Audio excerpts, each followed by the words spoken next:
Welcome to Meet the Musician at the Apple Store Soho in New York. Please welcome this evening's moderator, senior editor at GQ, Nojin Aminosheri.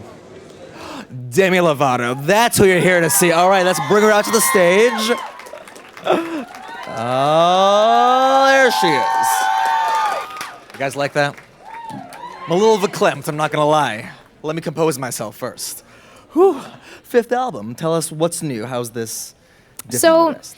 My fifth album is different and it's better because I spent so many years trying to figure out what the public wants, trying to get my music out there, focusing on what's going to be a hit song rather than just letting it come organically.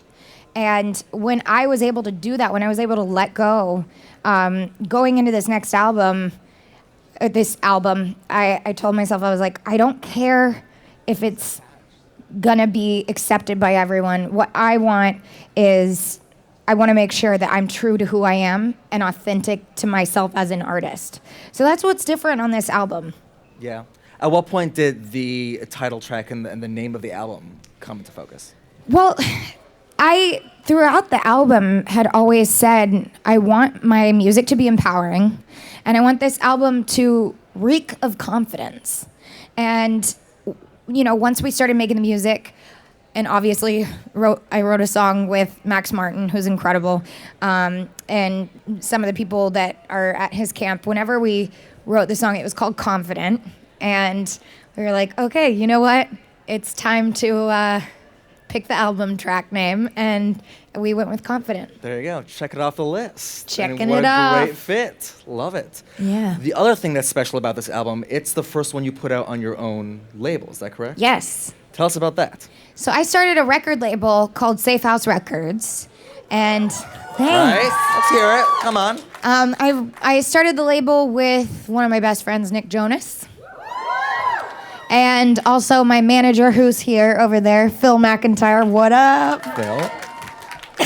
And yeah, basically that's how we started. And with the label, we wanted to focus more on releasing our music first and getting, it out there. And then we're gonna hopefully develop some artists or maybe sign artists that just want to have a safer place to release music. Yeah. When was the idea born? When did you guys come up with it? We had always had the idea, and I had always talked about having my own label. We look at the bigger picture rather than just music with making an album. We've both become, Nick and I, and also Phil, we've all become really, we've become business people. I'm a businesswoman. So with that being said, I thought it was time to branch out, and the idea kind of came together about a year and a half ago, like officially. Got it. So we've been obviously talking a lot about confidence Yes. here, which brings me to a little shoot you did with VanityFair.com Yeah. a little while ago. Yep. There were 3 rules. There was no makeup, there was no retouching, there were no clothes. Mm-hmm. How'd that come about? It was spontaneous, I hear. It was very spontaneous. I had actually kind of gone through some stuff. My really weird connection, but my grandfather had passed away like 2 nights before. And when I got to New York and I was thinking about the album, I just was thinking to myself, like, life has so much meaning and it's so short that I want to make an impact on this planet in an empowering way, not just with my music, but using my voice for good. And, there's obviously a lot of photo shoots that I do that get retouched and whatnot, but I wanted to show what the true meaning of confidence is doing a photo shoot at midnight. And my manager was like, what are some, authentic ideas that we can do to showcase who you are more so? And I was like, I have an idea. Butt naked upstairs in my hotel room photo shoot, no makeup, no clothes, retouching. And he was like, are you serious? I was like, yeah. And so with crappy hotel lighting and no retouching, I bared all. And it looked great. And you guys, you saw? Beautiful. What was the reaction like? The reaction was, I actually expected backlash from that because sometimes when you do photo shoots like that, people will say, oh, you're just trying to get attention, or, where do you go from there? And for me, I actually, when I saw the response, I was so relieved and so happy that people saw the deeper meaning in it. And I thank Vanity Fair for doing that with me because it really spoke volumes. And yeah, I'm really happy that people understood the message because that's what it was about. Yeah. You got, 31.4 million followers on Twitter. You got a lot of people Yeah. out there listening to what you got to say. What do they say to you? What are some of the favorites kind of outreach you've gotten from fans over the years? My fans are extremely supportive, and I'm very, very grateful for it. I have fans in here that I've known for literally like 7 years now, and first name basis, everything. It's incredible to have a loyal fan base, and so to hear the support that I get from them, and also the really inspiring messages like you saved my life, or you helped me come out to my parents, or you helped me get help for my issues. It's really meaningful to me. So when you do something like a shoot like that, are you thinking about those people Absolutely. out there? I'm thinking of every single person that looks in the mirror and says, that flaw, that flaw, that flaw, I need to get rid of it. I'm not good enough. Because that's what I did for so many years. So not only was it empowering and hopefully inspiring to many people, it was actually very empowering and liberating for myself to be like, here, take it or leave it. Like I got a bruise on my butt in one of the pictures. And yeah, that's it. That's me. I want to encourage people to be themselves, especially in this day and age where there's so much Photoshop and retouching and Instagram. We got to stay true to who we are. Yeah. Going back to the album, it closes on a very personal song. Yeah. Called Father. Mm-hmm. Tell us a little bit about that song, first of all. Father was a song that I wrote with an amazing artist named Lale. She's a Swedish artist, and she's incredible. I had been going through some stuff because it was around Father's Day that I wrote this song. My biological father had passed away about 2 years ago, basically on Father's Day, around that time. And every Father's Day, it's extremely difficult for me. And with that being said, I didn't know how to have closure with it. And Syra, who's actually on my album, she's on a song called Waiting For Ya. She's another artist and one of my best friends. And I called her and said, I don't know what to do. What do I do? And she's like, why don't you write a song about it? So I faced my fears and I wrote a song called Father. And what was it like when you're working with another songwriter on something so personal? Because they're seeing a side of you very personally before you put it out in the world. Right. I'm an open book. Like my motto is to not have secrets with the world, because then you just you walk on eggshells trying not to let the world find your deepest, darkest secrets. So I just put it all out there and hope that it inspires someone. With that situation, Lale and I were sitting in the room, and I just spilled my guts out to her, told her the story. One day I'll tell the story. It's a lot, but one day I'll tell the story. And she kind of let it digest and came to me with the idea, and then I finished the song. That's great. When I remember a while back, a few years ago, when you were recording Skyscraper, had a bit of it was an emotional recording. When you're doing a song like Father or Stone Cold, the kind of raw stuff, does it get emotional in there? Absolutely. Every time that I record a song, I need to relate to it, whether I wrote it or not. Most of the songs I wrote on this album, but Skyscraper I didn't write on, and you can really hear me connecting to the song. So with that being said, it was very difficult for me to write and record that. Father. Yeah. But you're one tough chick, Yeah. right? Let me ask you, what scares you? What scares me? Yeah. I don't like spiders. Spiders. But like I have a really hard time killing them. Okay. I don't know where that came from, but like recently I saw a spider in my shower and then I like flooded the shower so it would, go down the drain, and then I started crying. I was on my period. Heightened emotions.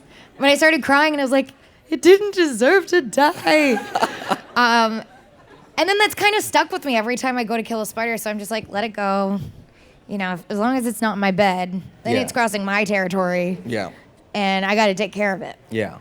I don't care for spiders either, but I'll stomp them out. I just think not in my house, I hear you. Yeah. I hear you, but they're just looking for refuge. Okay. Do you have to have Wilmer come and kill them? Does he do that? No, actually not. Although I did, we're doing renovations on my house, and there was one time that I saw a huge, I thought it was a black widow, because also in the area that we live in, there's like brown recluse and black widows like everywhere. So I had one of the construction workers come in. I was like, I don't know how to say this, but spider. So he was like, okay, I got you. Came in, killed the spider. I was like, you're my hero. Oh, man. Well, it's good. You had the support from the construction workers. Yes. You got the support from all these people, right? You guys want to come kill some spiders for Demi later? All right, you know who to call. We'll let them go. You let them free. We'll let them go. But I think this is a good point to start opening up to a little Q&A. What do you think? Yeah, I think so too. Great. What was your main inspiration to writing a lot of the songs on the album? My main inspiration was whenever I started writing the album, it was so important to me that I stood true to who I was as an artist and my beliefs. I didn't want to sing about anything that I didn't believe in. And I wanted everything to have a message, whether, it's cool for the summer and saying it's okay to explore your sexuality, or with confident, embracing your confidence, or father giving that song to somebody that needed relief through a song about maybe their father issues. Everything that I did was for a purpose. Hi. Hi. I want to say thank you for saving my life and for teaching me how to be confident, strong, and brave. Thank I'm going to you. cry. But my question is, we're all human. What gets you through your bad days? Huh? What helps you get through your bad days? What helps me get through my bad days, taking my medication. I'm bipolar. I'm like I said, I keep everything out in the open. I'm with you. I do a lot of advocacy work for the mental health community. So that was like half serious, half joking. Anyways, I do the things that I need to do in order to stay on the right path, which does consist of my treatment plan, whether it's medication or whether it's talking to people, staying true. I follow a meal plan, and not because I want to lose weight, but I follow it because it's structure. So for somebody in recovery from an eating disorder, having that, taking that structure and feeling stable in it, I feel good. So everything. What's your favorite song on the new album? My favorite song on the new album, it changes every day. Actually, it's several times a day. I love, it's like telling a parent to pick their favorite child. It's just not fair. Sometimes you like them more than others. But I'm assuming. But yeah, I think my favorite song of mine today is Yes. Yes. Hi, Demi. You've done Hi. so much for me, and I was just wondering, what are 3 things that make you confident? 3 things that make me confident. First of all, thank you for saying that.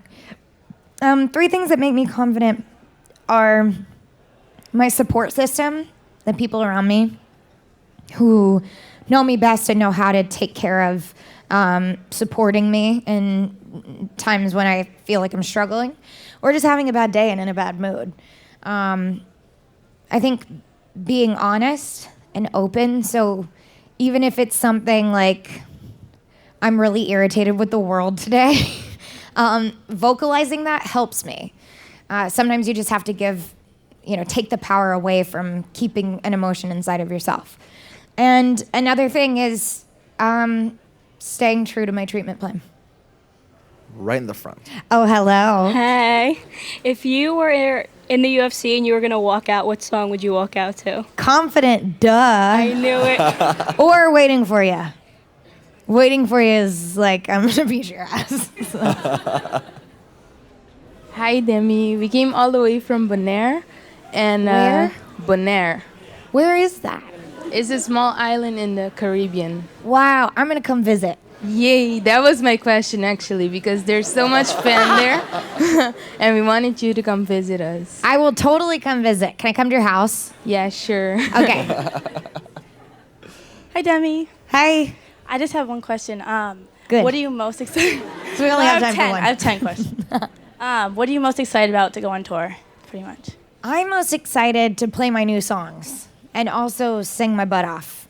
That's what I have fun doing. Is as much fun as I do like running around on stage and dancing and performing, the songs that I have the most fun singing are the ones where I'm standing still and able to pour every emotion into it, and focus on the vocal performance. And seeing you guys, duh.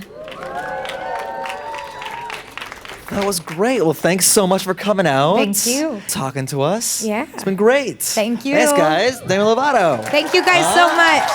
Great.